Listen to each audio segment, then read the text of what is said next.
I didn't cry anymore, not the way I used to. Somewhere along the way, I learned how to hurt quietly, how to tuck my sadness into corners where no one could see it. The house stayed clean, the food warm, the routine polished. To everyone else, we looked like a perfectly normal couple. But Leonardo? He had this way of making me feel invisible while pretending I was adored. And when he strayed, again and again, he'd say things like, "You'll never find anyone better than me." Like that was supposed to comfort me. Sometimes I believed him. Or maybe I was just too tired to believe in anything else. I'd look in the mirror and barely recognize the woman staring back. She looked so capable, so put together, but inside I felt hollow. I told myself I was staying for the sake of our daughter, for the house, for stability. But the truth? I was scared. Scared of failing, scared of being alone, scared that maybe, just maybe, he was right, and I wasn't worth more. Then came that evening. I was picking up Maya's toys in the living room, lost in thought, when I felt her tug on my sleeve. Just a gentle touch, like she didn't want to interrupt. She looked up at me with those big brown eyes and asked, "Mommy, why are you always sad when you think no one's looking?" I swear my heart didn't just crack, it collapsed. That one question cut through every excuse I'd ever made. I couldn't breathe. I couldn't speak. For the first time in years, I couldn't lie to myself. I didn't answer her right away. How could I? What do you say when your child sees through the armor you've spent years perfecting? I knelt beside her and held her face in my hands, trying to smile. But I saw it, the worry behind her innocence, the way her little fingers reached for mine like she was the one trying to comfort me. That's when I realized something terrifying. My sadness wasn't invisible. It was teaching her something I never meant to pass down. She was only 8, but children have this way of knowing the truth, don't they? No matter how gentle our lies, they feel what we bury. I thought I was protecting her by staying, keeping the family together, shielding her from the chaos. But in that moment, I saw what I'd really been doing. Showing her a version of love that came with pain, silence, and pretending. And that terrified me more than any lonely night ever could. Because if I stayed, she'd think this was normal. I tucked her into bed that night and watched her sleep, her little hands curled into fists, like she was still holding on to me even in her dreams. And I just stood there, completely still. Because somewhere deep inside me, a part of me was waking up, the part I'd buried under all the fear and compromise. I didn't have a plan. I didn't have answers. But I did have a question echoing in my mind now, just like hers. Why am I always sad when no one's looking? And suddenly, not knowing wasn't enough anymore. I didn't sleep much that night. I lay in bed beside Leonardo, listening to his breathing, feeling the distance between us stretch like a canyon. He turned away, as he always did, and I stared at the ceiling, eyes wide open, heart pounding. Not with fear this time, but with something else. A question, a spark, a quiet knowing. What if my daughter deserved a version of me that wasn't always hurting? What if I did too? I thought about the woman I used to be, before him. God, she was bold. She laughed without apologizing. She had plans. She believed in her own worth. Somewhere along the way, I handed pieces of her away, thinking love meant sacrifice, thinking endurance was strength. But looking at Maya's little face, I realized she doesn't need a mother who survives. She needs one who lives, one who shows her that love should feel safe, not small. That night, something shifted. I didn't make any big moves. I didn't pack a bag or slam a door. But inside me, the ground began to move. Something cracked open. It wasn't a decision yet, not quite. But it was a beginning. Because when your own child holds up a mirror to your pain, you can't look away forever. And whether I was ready or not, I knew the question had been asked. And now, I had to find the answer.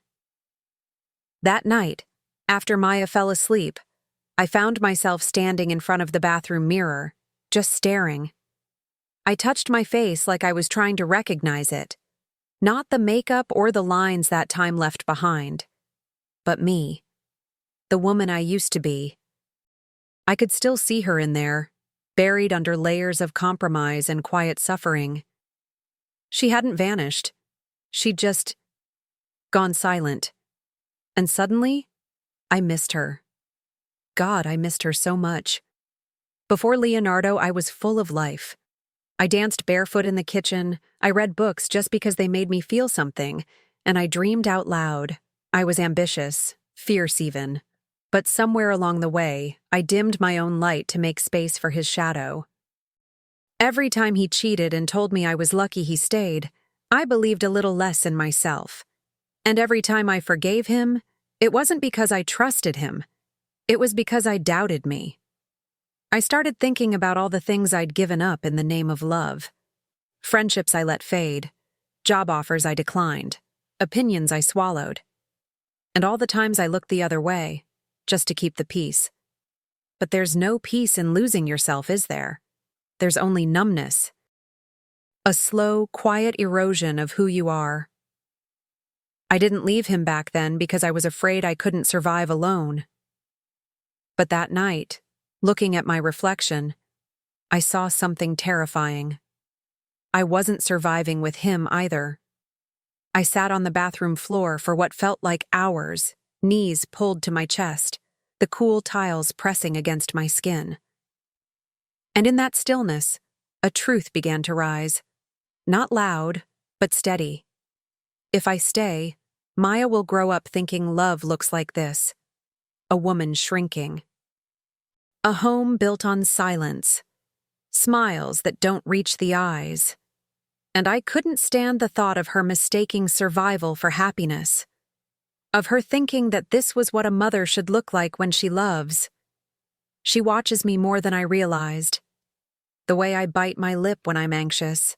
The way I move quickly to clean up his messes. Not just around the house, but in conversation, in mood, in energy. And I wondered what she was learning. That love means disappearing? That kindness means swallowing your voice? That being a woman means enduring until there's nothing left? No. No. I couldn't let her carry that forward like some inherited curse.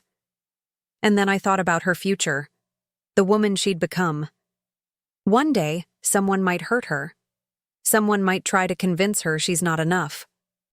And if I stayed in this, what would I have taught her? To accept it? To make herself smaller, quieter, more obedient? That night, I didn't have a roadmap, but I did have a promise. I wouldn't let my daughter confuse pain with love, and to do that, I had to stop doing it myself. I went to bed that night with my heart pounding, but not from fear, from awareness. Like something inside me had shifted into place, quietly but firmly. I didn't tell Leonardo. He kissed me on the cheek, distracted, already half asleep, and I just watched him. I wondered how many years I'd spent trying to make him love me better, when I should have been learning to love myself louder. For the first time in a long while, I didn't reach for his hand. I pulled the blanket tighter around my own body. That small gesture felt like the beginning of something. And in the darkness, I started remembering the woman I used to be. Not in pain, but with a kind of reverence. Like I was unearthing a version of myself I had once loved deeply.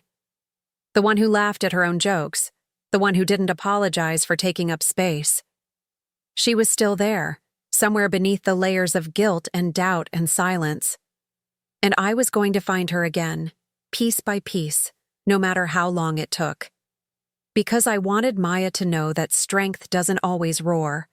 Sometimes it whispers, "You deserve more." So I laid there, staring at the ceiling, no longer numb. I wasn't ready to leave yet, not physically. But emotionally, the first wall had cracked. And once that happens, you can't pretend it didn't. You can't unsee your own worth once it shows itself. Something inside me had been buried for so long, I'd forgotten how to feel it. But now that it was stirring again, I couldn't look away. Not for him. Not for fear. Not anymore. I started small. Nothing dramatic. Nothing loud. Just little things, like texting an old friend from college I hadn't spoken to in years. Her name popped into my mind while I was making coffee, and without overthinking, I hit send. It felt strange at first, like I was reaching across a canyon I wasn't sure I could cross. But when she replied, warm, surprised, genuinely happy to hear from me, something flickered inside. I hadn't realized how much I missed being seen, just for who I was. Then came the resume. God, I stared at that blank document for hours, unsure of where to begin. It had been so long since I even thought about my own career, my own goals. But I opened my laptop anyway, fingers trembling slightly, and typed my name. Just that, Carla Mendez.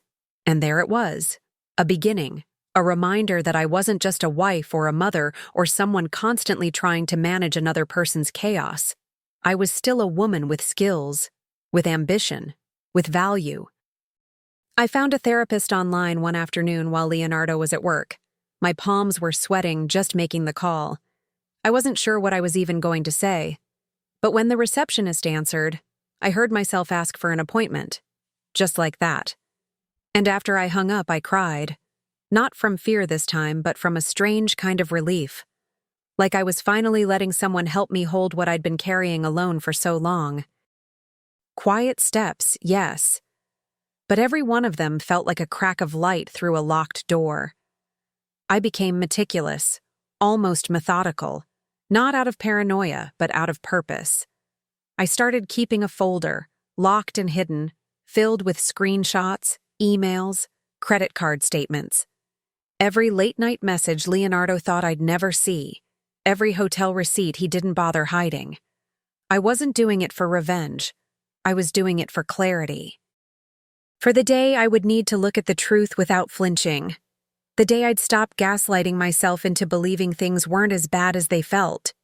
Each time I printed another page, I felt a strange mix of grief and strength. Grief for the years I'd given to a man who never really chose me. Strength because I was finally choosing myself. I found a lawyer through a woman in my therapy group. Quiet, brilliant, direct. She didn't look at me with pity. She looked at me like someone who had done this before, many times, and lived to tell. And in that first meeting when she said, "Whenever you're ready," I knew. I was getting close. At night, I read to Maya with more intention. Stories about brave girls and kind hearts, about finding your voice and standing your ground. And I watched her, how she leaned into me, how she laughed at the funny parts, how her breathing slowed when I whispered the last line. I wondered if she could sense it, the shift in me. I wasn't just reading anymore. I was becoming the kind of woman the heroines in those stories would look up to. And for the first time in a long time, I liked who I was becoming. During the day, I moved like a woman with secrets, not shameful ones, but sacred. I started taking long walks while Maya was at school, breathing in the air like I hadn't in years. I noticed things again. The rustle of trees, the smell of jasmine near the corner cafe, the way my shoulders finally sat a little lower, like the weight was beginning to lift. I wasn't free yet, but I was waking up to the idea that freedom was possible. That maybe I didn't have to ask for it. I could claim it. Leonardo hadn't noticed. Not really. He was too distracted, too used to my silence to realize it had started to carry a different tone. I no longer asked where he was going. I no longer flinched when he came home late. My power wasn't loud or confrontational, it was calm. And in that calm, I began to feel dangerous, in the best way. I was building something, slowly and carefully, like a woman preparing for a storm, But this time, not to survive it. To end it. The pieces were falling into place. I had support. I had proof. I had a plan. But more than that, I had something I hadn't felt in years. Resolve. The quiet kind. The kind that doesn't need to shout to be heard. And while Leonardo made his usual plans for their upcoming anniversary, I was making mine too. Except mine didn't involve pretending. Mine involved truth. And this time, I wouldn't be the one caught off guard. The morning of our anniversary felt still. Not peaceful, not quite, but intentional. I woke up before the sun, made coffee the way I like it, and watched the steam rise as I sat in silence. Leonardo was still asleep.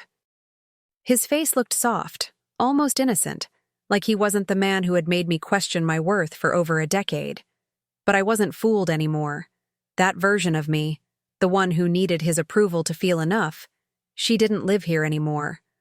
I dressed with care, not to impress him, but to remind myself of who I'd become. A fitted black blouse, dark jeans, my wedding ring left sitting on the dresser. He noticed, of course. Said I looked nice in that offhanded way he had. I nodded and smiled, saying thank you without letting the compliment settle. I wasn't hungry, but I made breakfast for Maya and packed her lunch with her favorite snacks. She kissed me on the cheek and said, "You smell happy today." And for the first time in years, I was. That evening, he had made dinner reservations, some upscale place we'd gone to once when we still pretended to like each other in public. He thought it would be like always, a performance. We'd smile for strangers, drink wine we couldn't pronounce, and ignore the hollow space between us. But I had other plans. I brought a folder in my bag, neatly labeled. Divorce papers, copies of emails, bank records. Everything he never thought I'd have the courage to hold, let alone hand over. He ordered for me, like he always did. Steak, medium well, as if I hadn't stopped eating red meat months ago. I didn't correct him. Let him play his part, one last time. The waiter poured the wine, and Leonardo launched into some rehearsed speech about reconnecting, about fresh starts, all with that charming smile he wore when he wanted something. I nodded, let him speak, my hands resting calmly on my lap. I wasn't nervous. Not anymore. I was just done. When the main course arrived, I reached into my bag. I didn't make a scene. No tears, no raised voice. I simply slid the folder across the table and watched his expression change. Slowly at first, then all at once. He flipped through the pages, his mouth tightening, eyes scanning for denial, for escape, for control. But there was none left to find. I took a sip of water, folded my hands, and waited. For the first time in our marriage, he was the one with nothing to say. And when he finally looked at me, stunned and pale, I met his gaze without blinking. "You always said no one else would love me," I said quietly. "But you forgot something important." I paused, not for effect, but because I wanted to feel the weight of the words I was about to say. "I already have someone who does. Maya. And now, I'm learning to love myself too." I didn't need applause. I didn't need his reaction. The power wasn't in what he did next. It was in what I had just done. He tried to speak, some blend of defense and disbelief, but I stood up before the excuses could take shape. I wasn't angry. I wasn't even sad. Just finished. There's a silence that comes when a woman finally chooses herself. It's not cold. It's clean. I left the folder on the table, untouched steak cooling on my plate, and reached for my coat. He didn't follow me. Maybe for the first time, he understood that I wasn't bluffing, that the woman he thought would never leave had already gone. Outside, the night air was crisp. I walked to the car where Maya was waiting with my sister, her little face lighting up when she saw me. "Did you have a nice dinner?" she asked, kicking her feet from the back seat. I smiled and brushed her hair off her forehead. I did exactly what I needed to, I told her. She didn't ask more, and I didn't explain. She didn't need to know the details, only that I was different now, that the story was changing. I drove us home, to our home. A small apartment we had quietly rented 2 weeks earlier. The furniture was mismatched, the walls still bare, but it was peaceful in a way our house had never been. Maya curled up beside me on the couch, blanket pulled to her chin, and whispered, "I'm glad we're here." I kissed her temple, and for the first time in years, I didn't feel the need to apologize for anything. I had walked away from a life that almost broke me, and for once, I wasn't looking back. The mornings feel different now. There's a softness to them, not because life is suddenly easy, but because it's finally mine. I wake up before Maya and brew coffee while the sun spills through our kitchen window, warming the chipped counter and mismatched mugs. The silence isn't heavy anymore. It's gentle, freeing. I play music while I cook breakfast. Nothing fancy, just eggs and toast. And I catch myself humming along. I hadn't realized how long it had been since I did that. Our little apartment is far from perfect, but it feels like home in a way the old house never did.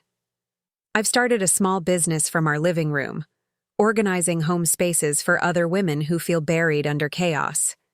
It's slow, humble work. But it's mine. Every client, every dollar earned, feels like a quiet declaration. I'm rebuilding. Not for anyone else, not to prove anything. Just because I finally believe I'm worth investing in. And I want Maya to grow up seeing that. Sometimes I catch her watching me, the same way she used to, but now with something softer in her eyes, like she sees me differently, like I see me differently. And one night, as we baked cookies, she looked up from the mixing bowl and said, "You smile more now, Mommy. You laugh out loud." I didn't even know what to say. My throat tightened, my hands stilled. All I could do was smile back at her, heart wide open. Because she was right. I had come back to life, and she had noticed. I pulled her into my arms, flour still on my hands, and kissed her forehead. "Because now I'm free," I whispered. "And I promise you, I'll never choose fear over joy again." She didn't respond with words, just wrapped her arms around my waist and held on, like she believed me, like she felt the difference. And I stood there in that tiny kitchen, holding my daughter, thinking about how far we'd come. Not just in distance, but in truth. Fear used to run my life. It told me I couldn't do better. That I wasn't enough.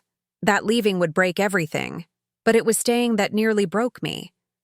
Now, when I look around, at the laundry basket on the floor, the shoes by the door, the sticky notes on the fridge, I don't see chaos. I see freedom. I see a life I'm choosing every single day. Not out of desperation, but out of hope, out of belief, and more than anything, out of love. It's not perfect. Some nights I still feel the ache of what I lost. There are bills, long days, and moments where I wonder if I'm getting it all right. But then I hear Maya laugh from the other room, or she calls out, "Mom, come see this." And I remember, I didn't just leave something behind. I walked toward something too. A version of life where love doesn't hurt, where I can breathe, where my daughter is safe. And I am too. Tonight, after Maya went to bed, I sat on the couch alone with a cup of tea, watching the city lights flicker through the window. No noise, no tension, just peace. I scrolled through the photos on my phone, landing on the one I took earlier. Me and Maya in the kitchen, covered in flour, mid-laugh, both of us looking completely alive. I stared at it for a moment, then opened a message to my lawyer, attached the photo, typed one simple line beneath it. This is what winning looks like, and it is. Not the kind of winning that comes with applause or spotlights, but the quiet, defiant kind, where you reclaim your voice, your name, your joy. where you stop surviving and start living, where you become the kind of mother, woman, and soul that your younger self would be proud of. I didn't get here overnight. It took pain. It took reckoning. It took a question from an 8-year-old that shattered my world and saved me. I still don't know what the future holds, but I know this. I will never again trade myself for the illusion of love. I will never again stay where I'm not seen, and I will raise my daughter to believe in joy, not fear, in strength, not silence. What stayed in the end wasn't pain or bitterness. It was love. Real love. The kind that holds your hand in the dark and says, "We're okay now." And finally, we are.